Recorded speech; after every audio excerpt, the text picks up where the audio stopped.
ওয়া বারাকাতুহু। আজকের ভিডিওতে আমি ইংলিশের গ্রামার এর ডিগ্রি বিষয়ের যে ডিগ্রি টপিকটা রয়েছে সেই ডিগ্রি টপিকের কম্পারেটিভ ডিগ্রি থেকে সুপারলেটিভ ডিগ্রিতে রূপান্তর করার নিয়মসমূহ নিয়ে বিস্তারিত আলোচনা করব। তো প্রথমে আসি কম্পারেটিভ ডিগ্রিতে যদি দেন এনি আদার থাকে, কম্পারেটিভ ডিগ্রিতে যদি দেন এনি আদার থাকে তাহলে সুপারলেটিভ ডিগ্রিতে দেওয়া হবে। অর্থাৎ কম্পারেটিভ ডিগ্রি সেন্টেন্সে যদি দেন এনি আদার থাকে তাহলে সুপারলেটিভ ডিগ্রিতে দেওয়া হবে। ঠিক আছে, যেমন আমি একটা উদাহরণ দেই।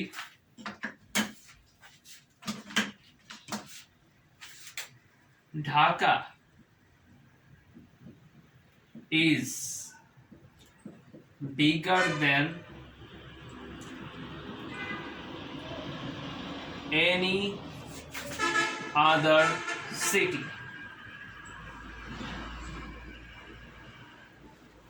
এটা কিন্তু কম্পারেটিভ ডিগ্রি একটা সেন্টেন্স এবং এখানে দেন এনি আদার আছে। তো আমরা সকলেই জানি যদি কম্পারেটিভ সেন্টেন্সে দেন এনি আদার থাকে তাহলে সুপারলেটিভ করার সময় সেখানে দেন এনি আদার বদলে দা হয়ে যায়। তো এখন প্রথমে সাবজেক্টটা বসাতে হবে। সাবজেক্টটা লিখি। সাবজেক্ট হচ্ছে কি? ঢাকা। এখানে ঢাকা হচ্ছে সাবজেক্ট, ভার্ব হচ্ছে ইজ, বিগার হচ্ছে অ্যাডজেক্টিভের কম্পারেটিভ ফর্ম, এবং দেন এখানে আছে এনি আদার এখানে আছে, এবং এটা হচ্ছে কমন নাউন। কমন নাউন যেটা সবসময় এটা সেন্টেন্সে থাকে। তো এখন এই সাবজেক্টটাকে ফার্স্ট টাইম এখানে বসাতে হবে। তো এখন এটা হিসাবে আমি যদি স্ট্রাকচারটা লিখি বা যদি চেঞ্জ করার পর যে স্ট্রাকচারটা থাকবে সেই স্ট্রাকচারটা যদি একবার লিখি তাহলে সবার জন্য বুঝতে সুবিধা হবে। যেমন প্রথমে থাকবে সাবজেক্ট, পরে থাকবে ভার্ব প্লাস দা, কারণ এটা হচ্ছে এনি আদার যুক্ত সেন্টেন্স, এই কারণে দা থাকবে। এরপরে অ্যাডজেক্টিভের এখানে অ্যাজ যারা অ্যাডজেক্টিভ বোঝানো হচ্ছে অ্যাডজেক্টিভের সুপারলেটিভ ফর্ম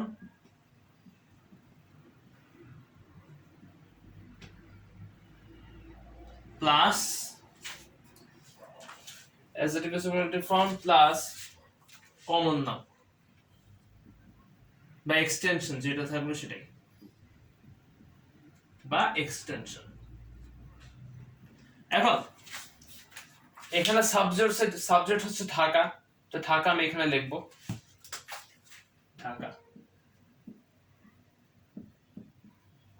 তারপর এখানে ভার্ব, এখন ঢাকা কিন্তু থার্ড পারসন সিঙ্গুলার এবং টেন্সও কিন্তু প্রেজেন্ট রেটিফিকেট টেন্সে আছে।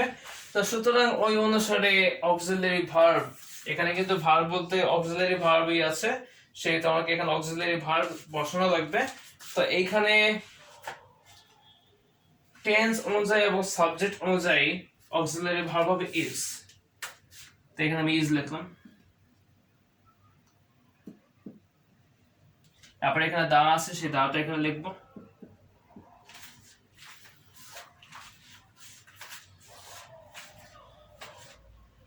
এবং অ্যাডজেক্টিভের সুপারলেটিভ ফর্ম, এখানে কম্পারেটিভ ডিগ্রিতে কিন্তু আমরা বিগ এর কম্পারেটিভ ফর্ম বিগার লিখেছি।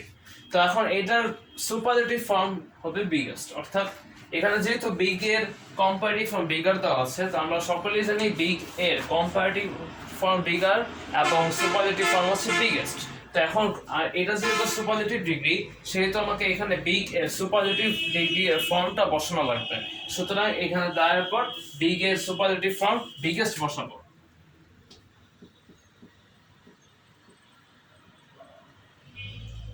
এরপর হচ্ছে বাকি অংশ যেটা কমন নাউন থাকবে সেটা। এখানে কমন নাউন হচ্ছে সিটি, তো সিটি এখানে লিখবো।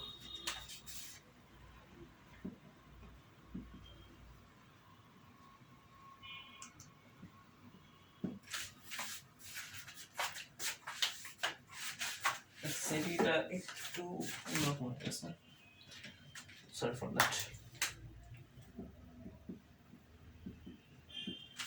সিটি অর্থাৎ Dhaka is bigger than any other city এর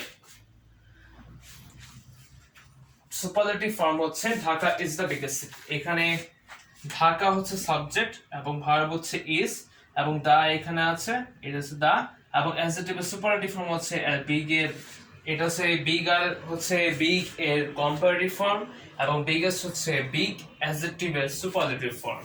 এখানে বিগেস্ট আমি লিখেছি সুপারলেটিভ ফর্ম হিসেবে, এবং এখানে কমন নাউন অথবা এক্সটেনশন। এখন যেহেতু আমি কমন নাউন আছে এক্সটেনশন হিসেবে, সেহেতু সিটি ছিল, সেই সিটিটা আমি এখানে লিখেছি, কারণ সিটি ছিল বাকি অংশ এবং কমন নাউন।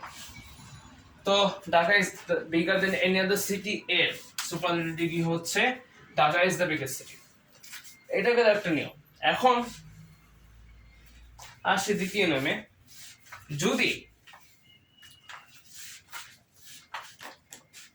যদি কম্পারেটিভ ডিগ্রিতে দেন এনি আদার বদলে অল আদার থাকে তাহলে কি হবে? মনে করো এখানে অল আদার আছে। এখন অল আদারের জন্য যে বিষয়টা হবে সেটা হচ্ছে যে কমন নাউন যেগুলো রয়েছে সেগুলোর প্লুরাল ফর্ম হয়ে যাবে, অর্থাৎ যে কমন নাউন গুলো রয়েছে সেগুলোর প্লুরাল ফর্ম বসে যাবে। সুতরাং এখানে যে সিটি রয়েছে সেই সিটিটা সিটিজ হবে, অর্থাৎ যেমন আমরা এখানে bigger than any other city লিখেছিলাম, কিন্তু যদি আমরা এখন দেন এনি আদারের বদলে যদি অল আদার বসাই তাহলে এই কমন নাউন সিটিটা সিটিজ হয়ে যাবে, কারণ অল আদারের সাথে সবসময় কমন নাউনের প্লুরাল ফর্ম বসানো হয়। তো এখন আমি যদি অল আদার দেখি, এর জায়গায় যদি অল লিখলাম,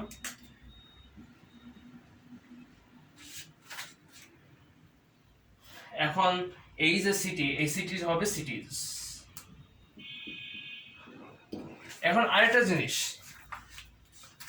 এখানে দেন অল আদারের সময় দা বসবে, তবে এই যে অ্যাডজেক্টিভের সুপারলেটিভ থাকবে ওই এই অল আদারের ক্ষেত্রে অ্যাডজেক্টিভের সুপারলেটিভের পর অফ অল বসাতে হবে, অর্থাৎ যেমন আমি এখানে লিখলাম যে এখানে যে সুপারলেটিভ ফর্মটা আছে এরপরে এই কমন নাউনটা মুছে দিয়ে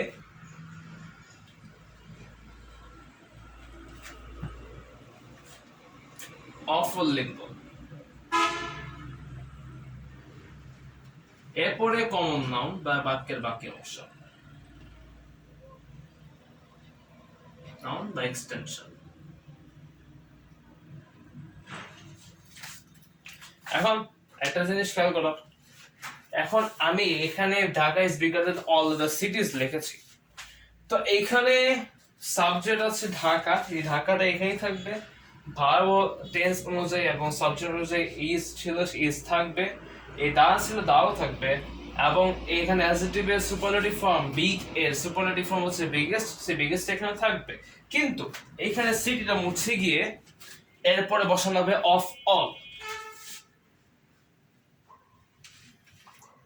অফ অল বসাতে হবে, কারণ এখানে কম্পারেটিভ ডিগ্রিতে দেন অল আদার আছে, এই কারণে আমরা বিগেস্ট এর পর বা অ্যাডজেক্টিভের সুপারলেটিভ ফর্মের পর অফ অল বসিয়েছি। এখন কোন সেন্টেন্সে অল থাকলে সেখানে কমন নাউন গুলো প্লুরাল হয়ে যায়, কারণ যেভাবে আমরা এই কম্পারেটিভ ডিগ্রিতে দেখেছি এখানে দেন অল আদার হওয়ার কারণে বাক্যটি সিঙ্গুলার হওয়া সত্ত্বেও কমন নাউনটা কিন্তু প্লুরাল ফর্ম হয়েছে। ঠিক একইভাবে এইখানেও কমন নাউনটা প্লুরাল ফর্মে হবে, অর্থাৎ Dhaka is the biggest of all সিটিজ। আগে কিন্তু ছিল কি Dhaka is the biggest city ছিল, কিন্তু এখানে অফ অল থাকার কারণে এখানে হবে সিটিজ। তো এখানে অফ অল ছিল, সেই অফ অলটা এখানে এসেছে এবং কমন নাউন হচ্ছে সিটিজ। তো Dhaka is bigger then all other সিটিজ এর সুপারলেটিভ ফর্ম হচ্ছে Dhaka is the biggest of all সিটিজ। ঠিক আছে, আশা করি তোমার বিষয়টা বুঝতে পেরেছো। এখন আসি প্লুরাল ফর্মের কাছে। এটা ছিল সিঙ্গুলার ফর্ম, অর্থাৎ শুধুমাত্র একটি নাউন বা একটি সাবজেক্টের উপর ভিত্তি করে এই সেন্টেন্সের রুলসগুলো আমাদেরকে মেনে চলতে হয় ডিগ্রির ক্ষেত্রে, তা কম্পারেটিভ থেকে সুপারলেটিভে রূপান্তর করার সময়। এখন আসি প্লুরাল ফর্মে। প্লুরাল ফর্মে খুব একটা বেশি পরিবর্তন না, যেমন আমি দেখাই, যেমন এখানে দেন এনি আদার বা অল আদার দিয়ে আমি দেখিয়েছিলাম, ঠিক একইভাবে এই এনি আদার এবং অল আদারের বদলে কম্পারেটিভ ডিগ্রিতে প্লুরাল ফর্মের জন্য মেনি, মোস্ট অথবা মেনি, ফিউ আদার। এখানে খেয়াল করতে হবে যে এইখানে দেন অল আদার লিখেছিলাম আবার এনি আদার শুধুমাত্র সিঙ্গুলারের জন্য, কিন্তু প্লুরালের জন্য 3টা ওয়ার্ড বসাতে হয়। দেন এর পর 3টা ওয়ার্ড বসানো যায়, সেগুলো কি কি দেখে নেই। একটা হচ্ছে মোস্ট, একটা হচ্ছে মেনি, আর একটা হচ্ছে ফিউ আদার। অর্থাৎ দেন মোস্ট, মেনি, ফিউ আদার, এই ধরনের ওয়ার্ডগুলো যদি কোনো কম্পারেটিভ ডিগ্রিতে থাকে তাহলে সেটাকে সুপারলেটিভ করার সময় এই যে দা আমরা যখন সিঙ্গুলার ফর্মে লিখেছিলাম এখানে কিন্তু দা হবে না, এখানে হবে ওয়ান অফ দা। অর্থাৎ কম্পারেটিভ ডিগ্রিতে যদি মোস্ট, দেন, মোস্ট, মেনি অথবা ফিউ আদার থাকে তাহলে সেটা সুপারলেটিভ করতে গিয়ে এটার বদলে ওয়ান অফ দা বসাতে হয়। ওয়ান অফ দা উদাহরণ দিয়ে বুঝিয়ে দিই তাহলে বিষয়টা খুব ভালোভাবে বুঝতে পারবো। আর এটা যদি বলে দিই, এটা যেহেতু প্লুরাল ফর্মের বা প্লুরাল নাউন কিংবা প্রোনাউনের জন্য, তো এখানেও যে কমন নাউন গুলো থাকবে সেগুলো কিন্তু প্লুরাল ফর্মেই হবে। তাহলে আমি একটু লিখি, যেমন he is better then most oblique অথবা মেনি অথবা ফিউ আদার বয়েজ হবে। তার কারণ হচ্ছে এইটা প্লুরাল ফর্ম, অর্থাৎ এই সেন্টেন্সটা হচ্ছে প্লুরাল ডিগ্রি। তো এখন এই প্লুরাল ডিগ্রি হওয়ার কারণে আমাদের রুলসে কিছু নিয়ম পরিবর্তন করতে হচ্ছে। তো এখানে দেন, মোস্ট, মেনি অথবা ফিউ আদার বয়েজ আছে। তো এখন আমাকে প্রথমে সাবজেক্ট দেখি। সাবজেক্ট হচ্ছে কি হি, পরে ভার্ব হচ্ছে ইজ, এবং এটা হচ্ছে অ্যাডজেক্টিভের কম্পারেটিভ ফর্ম।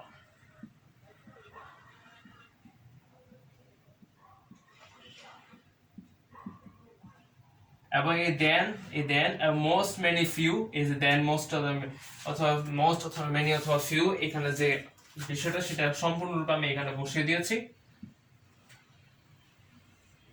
এরপর এখানে যে এই বয়েজ রয়েছে সেটা হচ্ছে প্লুরাল ফর্মের কারণে, অর্থাৎ যেহেতু বাক্যটা প্লুরাল ফর্মে আছে সেহেতু এখানে আমি বয়েজ বসিয়েছি, বয় এর প্লুরাল ফর্ম। এখন আসি এটাকে যদি আমরা সুপারলেটিভ ডিগ্রিতে নিয়ে যাই, ওই ক্ষেত্রে কি হবে? ওই ক্ষেত্রে যে চেঞ্জটা হবে সেটা হচ্ছে সাবজেক্টের মধ্যে থাকবে। অর্থাৎ সাবজেক্টটা প্রথমে লিখি হি, এরপরে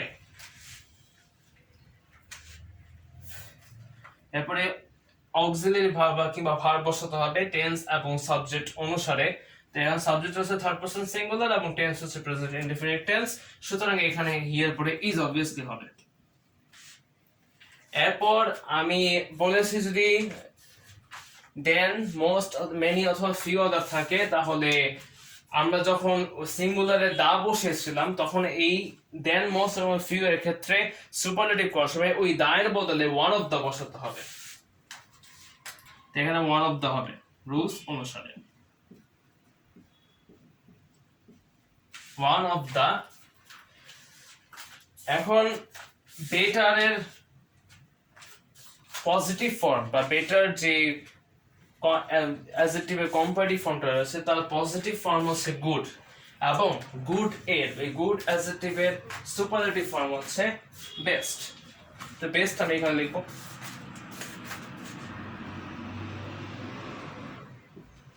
এখন বাকি অংশ কি আছে?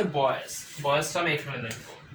এখানে বয়েজ বসানোর কারণ হচ্ছে বাক্যটা প্লুরাল ফর্মে আছে, অর্থাৎ এখানে অনেকজনকে একসাথে মেনশন কিংবা অনেকজনকে এখানে একসাথে উল্লেখ করা হয়েছে, সুতরাং এই সেন্টেন্সটা হচ্ছে প্লুরাল সেন্টেন্স অফ ডিগ্রি, এবং এটাই হচ্ছে প্লুরাল ক্ষেত্রে দেন, মোস্ট অথবা মেনি অথবা ফিউ আদার থাকতে পারে, এবং সেই ক্ষেত্রে ওয়ান অফ দা বসাতে হবে। এবং যদি সুপারলেটিভে ওয়ান অফ দা থাকে তাহলে ঠিক একইভাবে কম্পারেটিভে দেন, মোস্ট অথবা মেনি অথবা ফিউ আদার বসাতে হবে রুলস অনুসারে। তো এই ছিল আজকের টপিকের বিস্তারিত আলোচনা। যদি ভিডিওটি ভালো লেগে থাকে অবশ্যই লাইক দিবেন, শেয়ার করবেন এবং আমার চ্যানেল সাবস্ক্রাইব করবেন, এবং যদি কোনো প্রকার ভুল থেকে থাকে অবশ্যই ক্ষমা সুন্দর দৃষ্টিতে দেখবেন। আসসালামু আলাইকুম ওয়া রাহমাতুল্লাহি ওয়া বারাকাতুহু।